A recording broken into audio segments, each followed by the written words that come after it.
Hey guys, it's Mike again here. And today, we are going to be reacting to Share My Story Animated. Alright, so let's get started. Hey, I'm Marcus, and I've always known I was different to other people. I remember the first time my history teacher told me there was something evil about me. He was teaching us about the Holocaust, and I laughed because I thought he was making a joke. No one else was smiling. I guess they didn't have much of a sense of humor. I went to a Catholic school, and it was so boring. I was taking pictures of nude girls and extorting them for money. I got into so much trouble when the teacher found out. It wasn't like I was going to set them off. Well, maybe I was, but it wouldn't have been in school grounds. I figured out pretty early that if I wanted to have fun, I needed someone to take the fall. I got really good at spotting who I could manipulate into doing what I wanted. Like, there was a cabinet full of awards on display in the principal's office. Father Midgley was so proud of those dumb awards, I decided to steal one. It was really easy. I got Tom, one of the younger kids, to set off the fire alarm, and when everyone was leaving the building, I slipped into the principal's office and took the biggest award. Later, Okay, yeah, this guy is definitely a sociopath.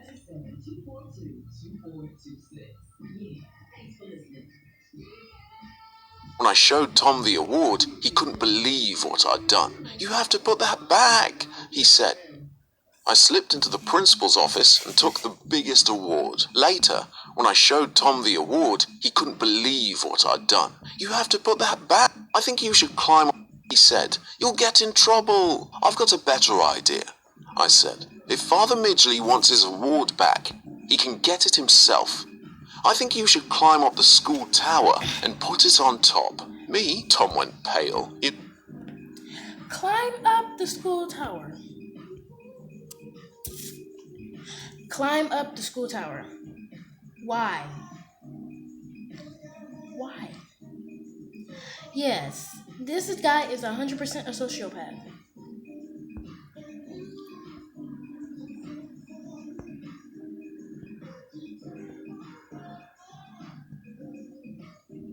Alright.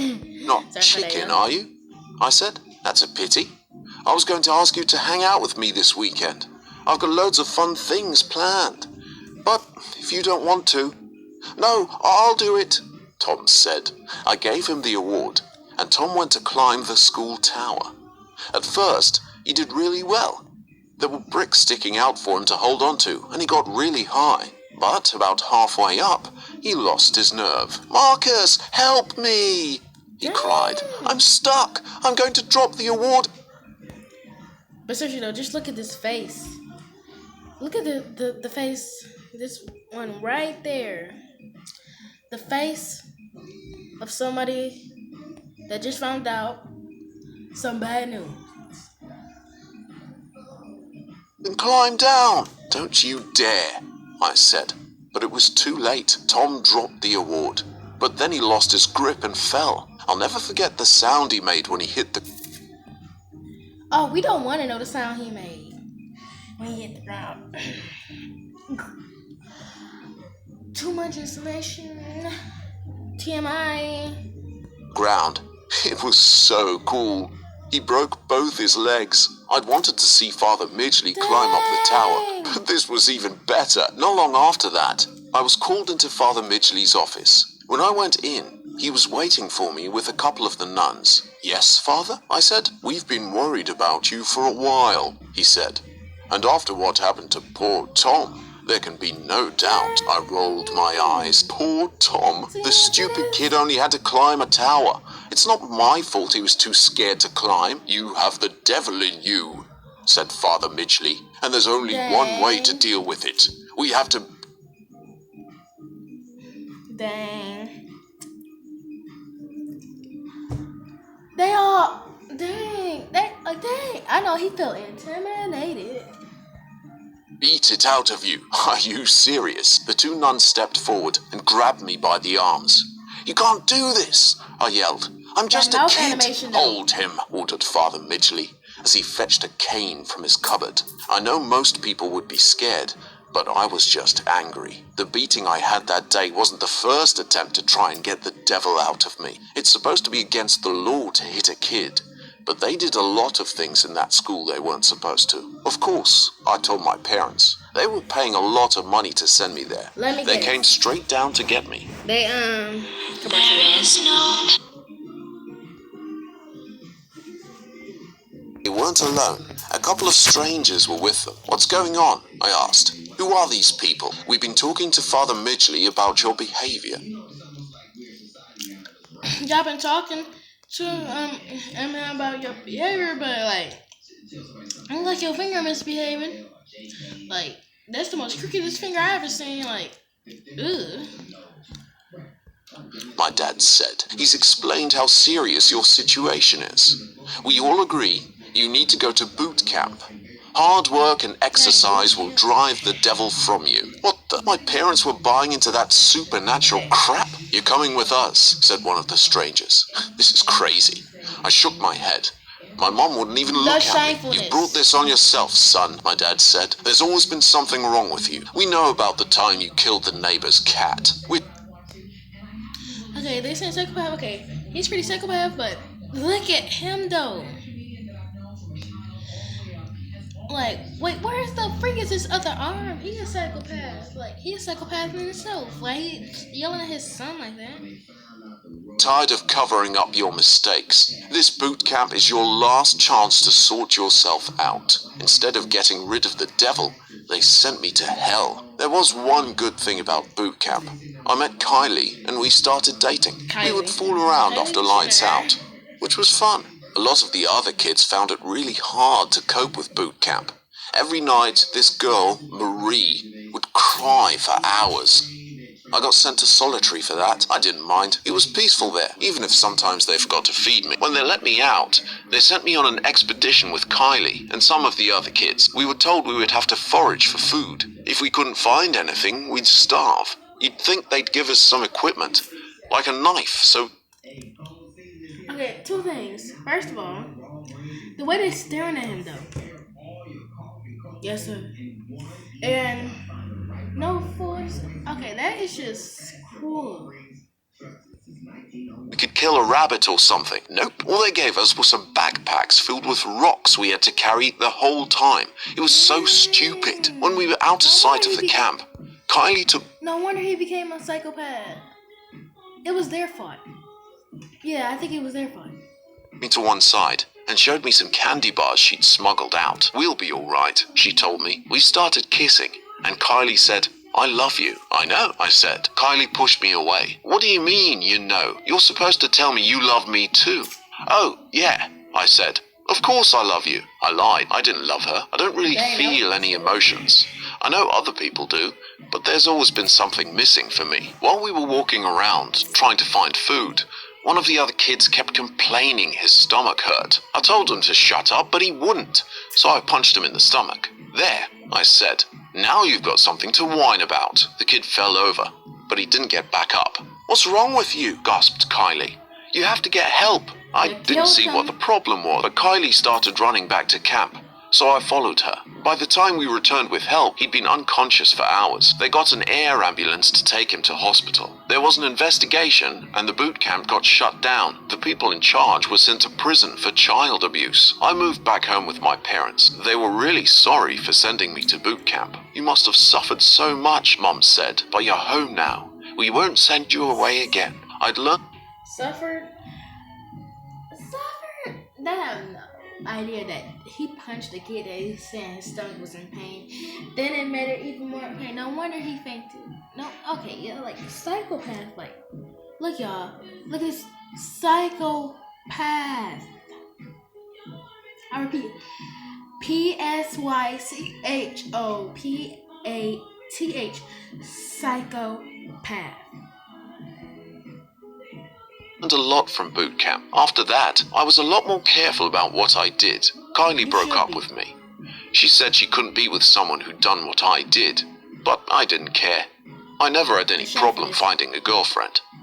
Soon after I started college, I started seeing Mandy. She was so excited because she thought we were in love. It wasn't long before I asked her to move in with me, and she said yes. She had no idea I only asked her because I could save on my rent. I was studying psychology, and one of my professors gave us a quiz, which he said was going to tell us about our personality type.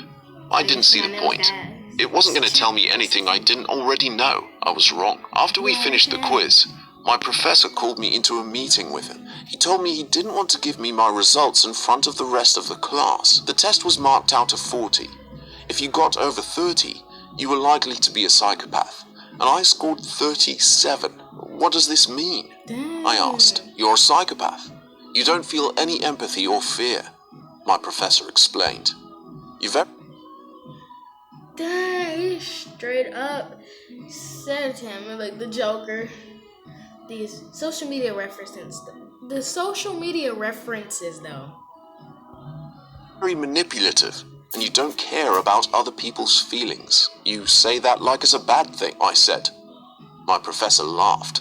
Well, it can be, he said, but lots of successful people are psychopaths. It all depends on the choices you make. I did a lot of research into psychopaths, and it turns out that a lot of us do well in business because we have the kind of ruthlessness it takes to run a top company. I decided I was going to use my powers of manipulation to make a ton of money. I graduated valedictorian and got a job with a finance company. Mandy and I were still together, but I was getting bored. She was sweet, but when you can get someone to do whatever you want, it's no fun after a while. Before I started work, we were on a tour of Africa together. I discovered we were going near the Kittim Caves in Mount Elgon, and I persuaded Mandy it would be a good idea for us to camp out there overnight. It'll be an adventure we can tell our children, I said. Of course. Mandy got all excited when I mentioned having children. The mountains were really pretty, and we had a great time. I started work not long after we got back to the States. I really loved my job. People liked how ruthless I was there, but one day, when I got home after work, Mandy was waiting for me. She was so mad. What's wrong? I asked. Why didn't you tell us those caves were where that Marburg virus was found? She yelled. We could have died. Ooh. I would've. If I was in that situation, I would be exactly like you, girl. Break up with your psychopath boyfriend. Only if we got sick, I said. I wanted to see if the virus was still there. And you didn't mention the lions and hyenas that live up there, she said. We could have been... Whoa, lions and hyenas? Okay. Okay, that would just bring stuff a notch. If I would scream and yell and fuss at him forever. Like, lions and hyenas, I could have got killed, though. Like, she could have got killed. Eaten alive. Were you trying to kill us? I knew I'd be okay. I shrugged. I've never seen someone as angry as Mandy when I said that. Dang, she turned into a werewolf, y'all. You don't care about anyone but yourself, she screamed. I thought you loved me, but you're just a selfish asshole. I'm leaving you. Whatever, I said, and don't come crawling back to me, she said. I'm done with you. She stormed out, and I never saw her again. But I didn't care. It's easy to get women. Anyway, I was too busy at work to worry about it. You playboy. Girlfriend. My professor was right. I don't care whether people lose money on one of my deals, so I take big risks. Most of the time they pay off, so my clients love me because I make them rich. I've had a few other girlfriends since Mandy, but I never date anyone for too long. It's easy to get them to do what I want, but then they fall in love with me and get upset because I don't feel the same way. But today, I've been sentenced for 4 years in prison because of the horrible things I have done. I can't say I regret everything, but it would have been much nicer if I wasn't sending my story from prison. Commercial, y'all. Well, that's the end of the video. Make sure you like, comment, subscribe to my channel. Do anything you want except for